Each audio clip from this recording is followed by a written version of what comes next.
Olá, boa noite, seja muito bem-vindo a mais um Segunda Segura, hoje dia 31 de março, para a gente falar sobre insights da NR1 no Vitude Summit, o maior evento de saúde mental corporativa da América Latina, a qual eu estive presente.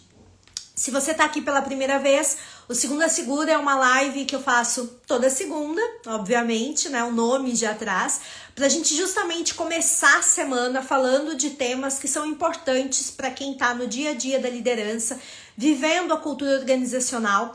E a ideia aqui é que a gente sempre possa trazer assuntos que permitam com que você possa desenvolver a sua liderança, desenvolver a cultura organizacional da empresa onde você está, através do uso da segurança psicológica.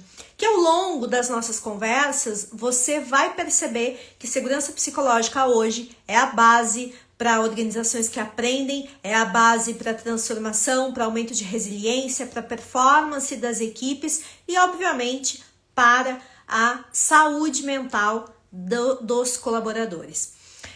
Se você também não conhece o meu grupo VIP, lá eu compartilho uma série de conteúdos inéditos que não estão aqui no Instagram, não estão no meu LinkedIn, assim como o resumo do Segunda Segura, com dinâmicas, com ferramentas, uma série de relatórios, artigos atuais. Se você não está ainda no grupo VIP, vai lá no link da bio, clica e entra para o grupo, ele é gratuito. E você tem acesso a uma curadoria de conteúdo que, na minha opinião, é incrível, é diferente de tudo que você tá vendo por aí, né? Eu trago uma atualização constante, certo? Então, vamos lá, vamos falar sobre insights. Tem muito assunto.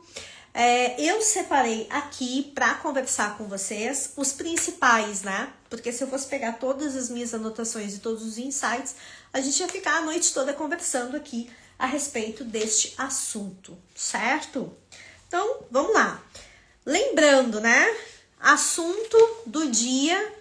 Vai lá, achou interessante o insight, comenta, né? Deixa o seu comentário. Eu vou lendo os comentários à medida que eles vão entrando e a gente vai batendo um papo aqui, certo? Gente, vamos lá. Um dos principais insights que eu quero trazer para vocês a respeito do Vitude Summit, esse que hoje é o maior evento, né, tá se consolidando como o maior evento de saúde mental corporativa, é questões relacionadas à liderança. Vamos começar por aí, né? E aí, o que eu acho que é importante trazer sobre a liderança? Prestem atenção nesses dados. Eles trouxeram muito um panorama de como que tá a liderança hoje, né, no mercado. Então, a gente tem 6 a cada 10 líderes não cumprem, não conseguem entregar suas metas. A gente tem 7 em cada 10 líderes não desenvolvem pessoas. 9 em cada 10 não sabem criar processos. 9 em cada 10 não têm capacidade analítica. E 6 em cada 10 líderes não praticam o autoconhecimento. Essa foi uma pesquisa apresentada pela Boomet, né, que é uma empresa que trabalha inteligência artificial na liderança, né, para processos seletivos, enfim.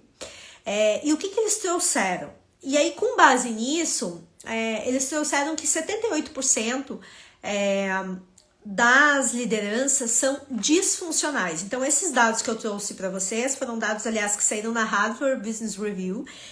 E a Boomet, então, ela tem uma métrica onde ela fez a leitura com base em uma série de testes que ela faz acompanhando líderes no Brasil inteiro, que 78% dos líderes estão disfuncionais. Gente, isso é muito alto. E aí vem o primeiro insight, né? Se eu tenho líderes que não sabem desenvolver pessoas, e a gente viu aqui um número significativo, 7 para cada 10 líderes não sabem desenvolver pessoas, né? Não desenvolvem pessoas. Se eu tenho líderes, 6 para cada 10 não praticam autoconhecimento, que é a base de uma boa liderança, né? Lembrando que quando a gente fala de liderança, nós estamos falando de pessoas. Quando falamos de gestão, gestor, a gente está falando de processos, certo? Então uma coisa não tem nada a ver com a outra. Então, basicamente, quando eu tô falando de alguém que é líder, ele tem que ter autoconhecimento para poder fazer uma liderança realmente que seja transformadora para os seus colaboradores, né? E engajar dentro da gestão, dentro dos processos, dentro da busca de resultados. Se a gente tem 78% dos líderes disfuncionais, a gente tem um baita de um problema. E aí a gente começa a entender por que numa pesquisa trazida pela Você RH, inclusive dizendo que 74% dos líderes não têm noção a respeito do impacto emocional das suas decisões e do seu comportamento nos seus liderados. A gente junta tudo isso num cenário onde a gente está tendo um comprometimento da saúde mental no ambiente de trabalho, a gente tem o que? Uma bomba relógio, né? Então, acho que aqui tem um ponto importante a ser trazido, justamente isso, né? Que a gente tem que olhar para essa liderança de uma perspectiva diferente. A gente passou anos instrumentalizando os líderes com as competências técnicas, né? Necessárias à liderança. Então, 1 milhão de treinamentos de comunicação, e veja, não é que eu sou contra treinamentos de comunicação, mas será que não está na hora da gente revisitar e entender que um líder não vai ter uma comunicação, por exemplo, assertiva, uma comunicação empática, se ele não entender como que ele se comunica de fato, né? Se ele não tiver entendimento a respeito dele, né? Então, acho que isso é um ponto, certo? Então, chegou justamente o momento diante desse número, né, de 78% de líderes disfuncionais, diante de um panorama onde o acometimento da saúde mental tá crescendo, que sim, a gente precisa olhar para esse líder, não só sob o ponto de vista de colocar mais informação em cima dele, mas como também apoiar essa liderança com ferramentas que de fato ajude ele a construir bem-estar da sua equipe, a ter um ambiente equilibrado emocionalmente e ao mesmo tempo um ambiente que entregue resultados. Tá? Então, acho que esse é o primeiro ponto aqui que a gente precisa justamente pensar, de voltar e trabalhar aqui a autoliderança, trabalhar fortemente a questão de autoconhecimento nos líderes para que eles possam ser, sim, esses guardiões, né, de uma cultura organizacional que prime por saúde mental e performance, certo? Bom, o outro ponto que eu acho que é importante trazer é um outro insight que surge justamente também de contextos de mercado, né? O fato é que nós vivemos uma crise de saúde mental, né? E os dados demonstram. Então, o que a gente fala quando a gente está falando de crise de saúde mental? A gente tem 43% das pessoas sofrendo em silêncio, então ainda com medo, né, do estigma que carrega quando a gente fala que estou com depressão, tenho transtorno de ansiedade, sofri um burnout. Então o estigma de um transtorno mental na sociedade, né, como assim? Então quer dizer que você é fraca, não tem fé, faltou Nescau, né? Essas coisas que a gente suja, isso é mimimi, né? Agora, como assim o trabalho tá adoecendo? Enfim, entre outras coisas que a gente escuta por aí, né? Além disso, 7% dos brasileiros estão em ideação suicida, ou seja, 7% da população tá pensando em se matar, certo? E aí, o que fica aqui de reflexão, gente, é efetivamente, né, quem próximo a você está sofrendo? Quem no seu ambiente de trabalho está sofrendo?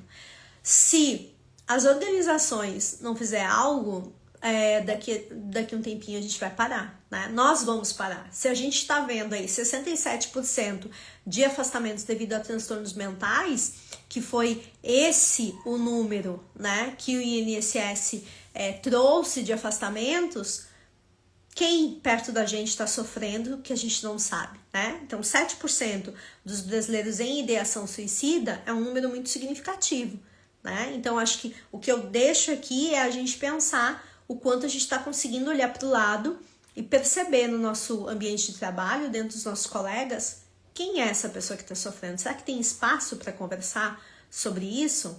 Né? É um outro ponto, né? Se a gente não fizer nada, a gente vai colher os resultados disso. Se a gente já tem dificuldade de atração de talentos, de retenção dos talentos, imagina com esse inimigo oculto aí, né? Rondando as organizações, e isso é um tiro no pé da produtividade de qualquer organização, né?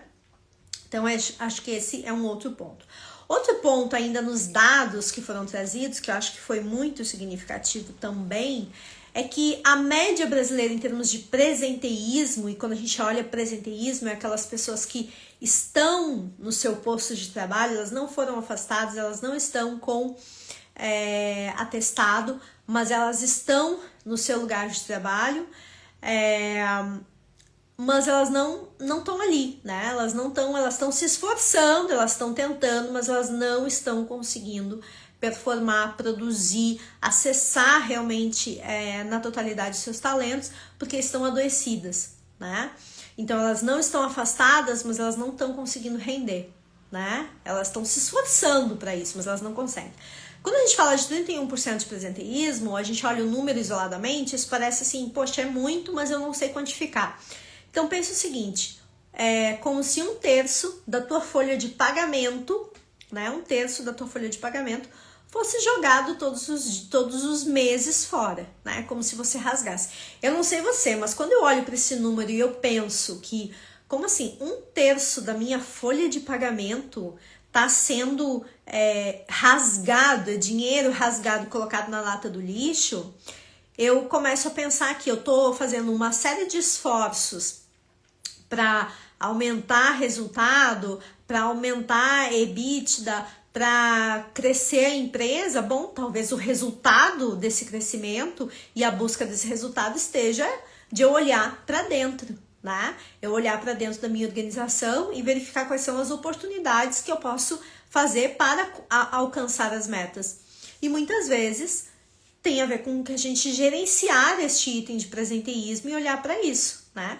Então, esse percentual de presenteísmo é dinheiro jogado pela janela, né? Dinheiro escorrendo pelo ralo, né? Então, acho que esse é uma coisa que é importante. E ainda assim, tem muita gente que acha que não precisa ter nenhum tipo de investimento nesse sentido, acha que é mimimi, blá blá blá, groselha, etc.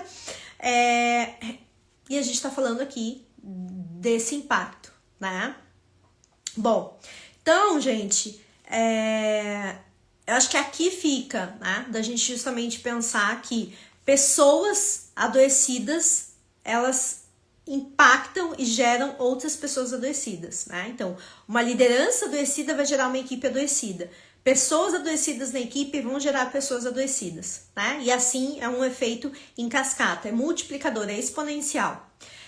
E automaticamente pessoas em sofrimento produzem menos, né? Vão produzir menos. Então, a conta é muito clara, né? Se a gente tiver um investimento específico para mitigação dos riscos psicossociais, que é mitigar fatores desse ambiente de trabalho que estão adoecidos, a gente obviamente vai conseguir ampliar os resultados e muitas vezes, inclusive o resultado que a gente está buscando lá na ponta, né? Então, no final das contas, esse é um custo para a organização invisível, né? É um valor que está rasgando o dinheiro, a empresa, por não ver, não dá a atenção necessária, mas ela está rasgando dinheiro, né? Então, eu acho que isso é um ponto importante. E aí, não adianta, né? Quando a gente olha para essa questão de resultado, então o que fica nesse insight é que resultado é, sem dúvida alguma, consequência de um trabalho bem feito. E esse trabalho bem feito inclui a gente desenvolver um ambiente seguro psicologicamente, onde as pessoas tenham um espaço para que elas possam ter bem-estar e performance, né? Então, isso é um outro ponto aqui importante.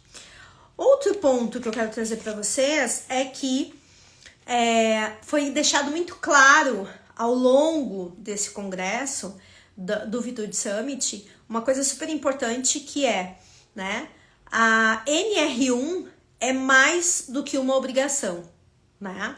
Então, ela é uma questão de responsabilização, de resultado, de modelização do sistema de gestão da organização, porque uma vez que essa empresa ela tem riscos psicossociais, os riscos psicossociais é uma consequência de um sistema de gestão adoecido, certo? Então, isso é um ponto importante. Então, a NR1 ela não vai olhar o indivíduo, ele não vai olhar sintomas, ele vai olhar o quanto este ambiente está adoecido e está contribuindo para o adoecimento mental. E algo que ficou muito claro que foi trazido pelo Ministério Público do Trabalho é que adoecimento mental é acidente de trabalho. Então, gente, algumas coisas que são importantes, né, no momento. Se a gente está falando que já deu o tom aí, né, de que sim, esses fatores relacionados a adoecimento mental, estresse, burnout, depressão, ansiedade, tem mais coisa para vir por aí, né? Então a gente tem agora a atualização da NR1, que em maio, aliás, já começa a valer. O que eu tenho visto muito das pessoas que têm vindo falar comigo? Maio a gente vai ter o período para a gente se adequar, a gente vai começar a trabalhar com isso. Não é. Né? Foi deixado muito claro, inclusive pelos auditores do trabalho, que a partir de maio começam as fiscalizações. Então, se você ainda não se adequou, corra, né? Busque uma solução. Seja contratando uma consultoria para fazer o diagnóstico e montar o plano de ação, seja contratando uma mentoria para te auxiliar, né, no passo a passo e você vai praticar, enfim, né? Não sei qual é a solução que você vai buscar, mas 25 de maio é o prazo para essa adequação. Outra coisa que eu tenho visto é a proliferação de uma série de soluções mágicas na internet, né? E isso também foi falado, né? Os auditores, o Ministério Público falou também a respeito disso, né? Que vai ser olhado minuciosamente o quanto o plano de ação, ele conversa com os riscos psicossociais que foram elencados. Além disso, eles não vão olhar só os dados, né? Com o relatório que você colocou. Eles vão chegar, eles vão olhar o ambiente, eles vão chamar colaboradores de forma aleatória para conversar, para saber como é que tá esse ambiente de trabalho, né? Então, a importância de você não contar apenas com uma ferramenta quantitativa, mas aliar o seu diagnóstico uma ferramenta qualitativa, né? É importante fazer uso disso para que você não seja surpreendido, certo? Então, isso é um outro ponto. Então, vários insights aqui, a gente podia ficar falando horas e horas a respeito deles, né? Dos diversos insights que teve no Vitude Summit, mas acho que um ponto que eu quero deixar é cuidado com as soluções mágicas. Não existe solução mágica. Eu tenho visto uma série de cursos aí proliferando, dizendo plano de ação já com o que você deve fazer para os riscos psicossociais. Não existe, gente, né? Isso não existe. Você precisa mapear os riscos e pensar de forma customizada no plano de ação. Essa história de que risco psicossocial é só oferecer terapia, isso foi um outro ponto que foi trazido, né? A questão dos riscos psicossociais, eles precisam, né, justamente que você atue na causa, que você busque a mitigação, né, a eliminação desse risco. E que a terapia é algo assistencial, né? Isso foi colocado, que precisa de promoção da saúde, precisa de outros mecanismos. Então, ao mesmo tempo, também tem muita gente aí, né? Muita empresa falando da questão gerenciamento dos riscos psicossociais, que uma ação é a terapia e já oferecendo isso. Tem outras oferecendo soluções para endividamento financeiro dos colaboradores. Tem outra oferecendo solução para o vício na internet, diminuir o número... Tudo isso é válido e é interessante saber que existem essas soluções, mas adquirir essa solução antes de mapear o risco, achando que você vai estar em conformidade porque é só oferecer ali uma terapia, uma coisinha aqui a acolá, pode inclusive fazer com que você incorra em erro e gere uma multa, né? Porque uma das coisas que gera multa é a não conformidade do plano de ação com o diagnóstico, um não conversar com o outro. Então, isso é um ponto importantíssimo. Então, aqui a gente falou, né, que com os níveis de adoecimento que estão no mercado, quem próximo a você está adoecido e você não sabe, porque com o nível que está, pessoas próximas a nós estão sofrendo em silêncio e a gente não sabe. Então, quem no seu trabalho está doente, né? Quem é e você não sabe, né? Então, vamos olhar para o lado, vamos começar a trabalhar com isso. Segundo ponto, NR1 não é obrigação, é modernização do sistema de gestão. Quem olhar para isso somente como uma obrigação vai ficar para trás. Por quê? Porque essa não será a única atualização. Com o crescimento dos afastamentos por saúde mental, sim, tem outras coisas, outras práticas que o governo está planejando. Então, saia na frente, não deixe para a última hora, adeque a sua empresa, pense nisso como uma modernização da cultura organizacional, inclusive, como uma forma de atração e retenção dos talentos, porque tem outras coisas sendo programadas. Isso foi deixado muito claro, não vai parar por aí.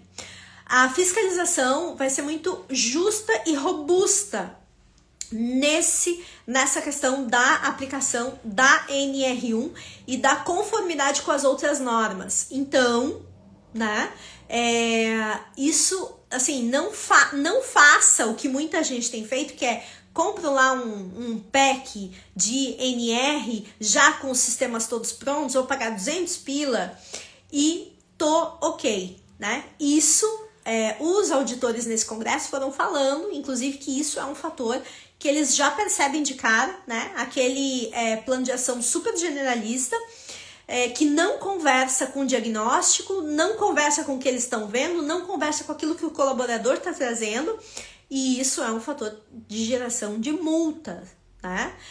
Então, esse é um outro ponto, certo?